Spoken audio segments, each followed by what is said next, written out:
Professor Haratkin.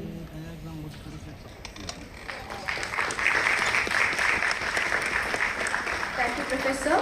Thank you, Arsha. Today, Professor Haratkin will be delivering a lecture on possibilities of the different angles you could have.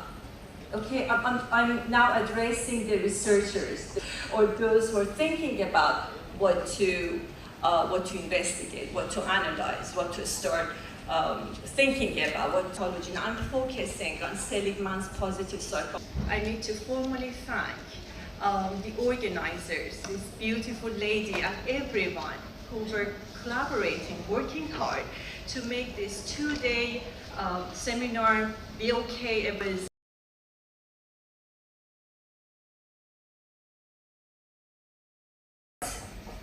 there could be some research dealing with the potentials of women, dealing with the potentials of us, we healer, first of all.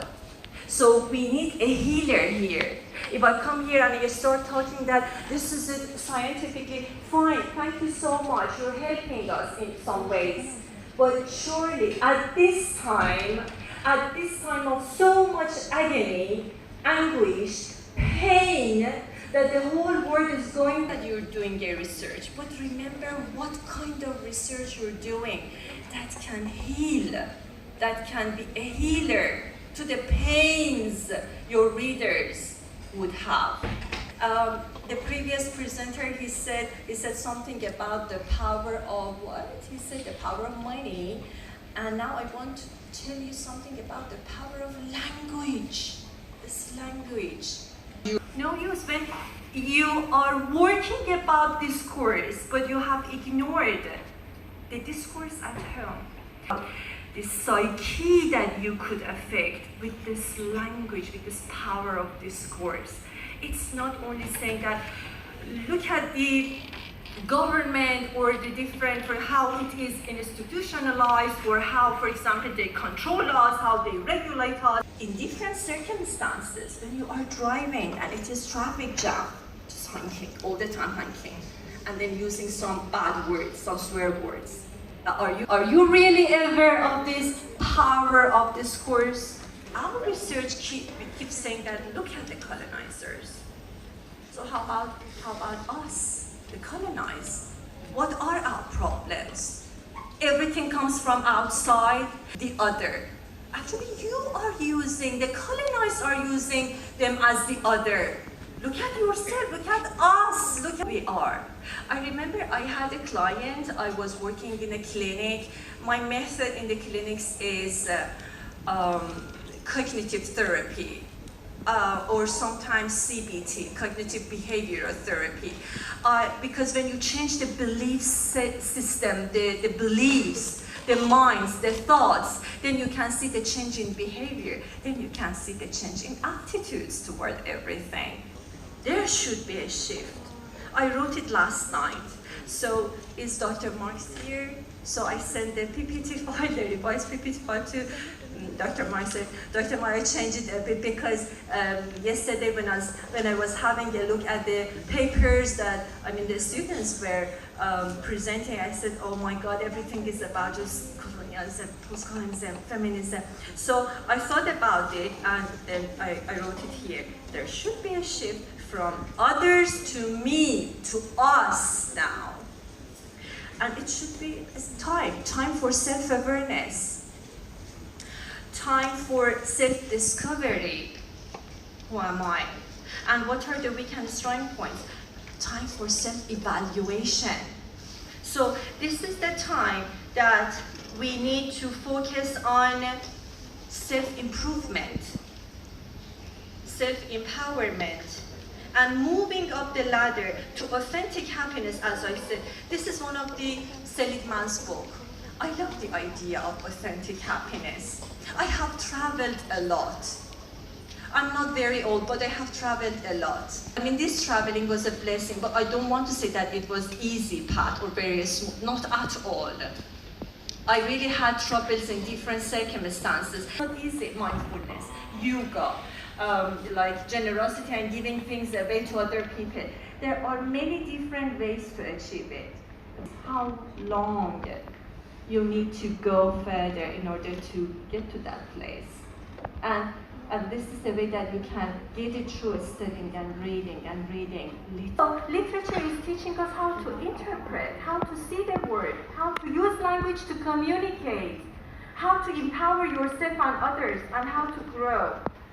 We should never, ever speak again, or read, or hear others' words without being conscious of what? Without being conscious of the underlying meaning of the words. And just put words aside. Just one side of this story. We're talking also about syntax. And by syntax, I mean the way these words are put together. This affects meaning again. So that's why we call it lexicosyntactic arrangements. Choices. As a human being, you're blessed. All of us are blessed. We're not lad. What is lad? Does anybody know lad? Joseph, do you know lad? Language acquisition device. We have this ability to talk, to learn languages, to communicate. So we are blessed already.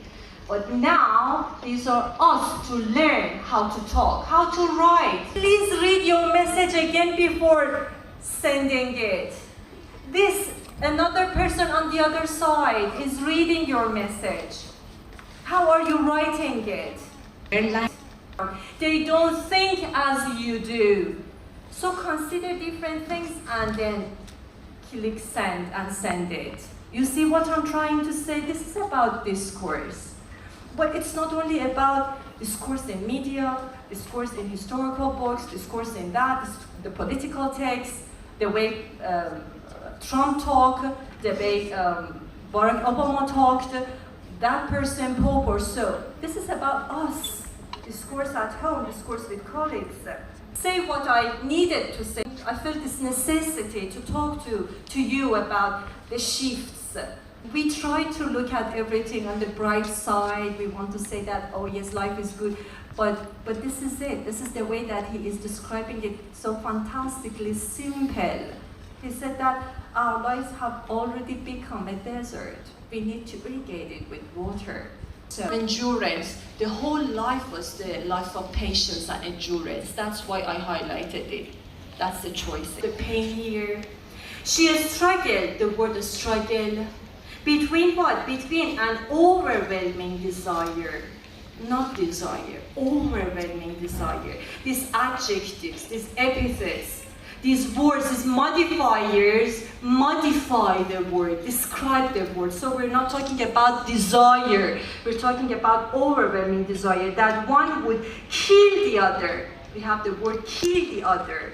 And a profound wish. So here we have overwhelming desire, here we have profound wish, that she herself could die. Because the mother Mrs. Breedlove, this is happening here in this story. It is talking about detachment between mother and daughter. And then we need to find why a black girl is so much detached that is calling her mother Mrs. Breedlove. Don't, Mrs. Breedlove, don't. But Mrs. Breedlove did. It's just like about beating now. Many things come with our own choices. Be careful about this triangle.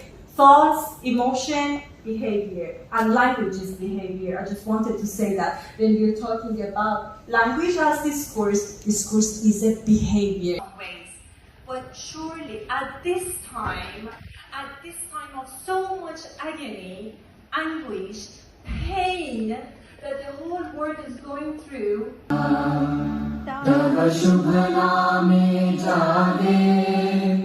तव शुभ आशीष मांगे